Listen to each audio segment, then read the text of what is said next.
Hadithi dhe kuptimi i tij. Imam Aliu, paqja qoftë mbi të, ka thënë: banorët e kësaj bote janë si një karvan që ecet me ta, ndërkohë ata janë në gjumë. Me këtë thënie, Imam Aliu na mëson se shumica e njerëzve jetojnë të pavetëdijshëm për realitetin e jetës, për kalimin e kohës dhe për afrimin e vdekjes. Ata janë të zhytur në dynja, në dëshira dhe rutina, sikur të jenë në gjumë, ndërsa jeta i çon vazhdimisht drejt fundit dhe takimit me Allahun.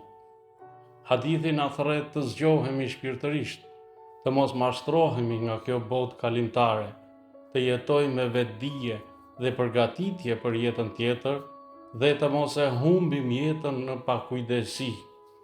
Pra, njeriu mund të jetë fizikisht i gjallë, por shpirtërisht ai është në gjumë derisa të zgjohet me njohjen e së vërtetës dhe me përkushtimin e Allahut fuqiplot.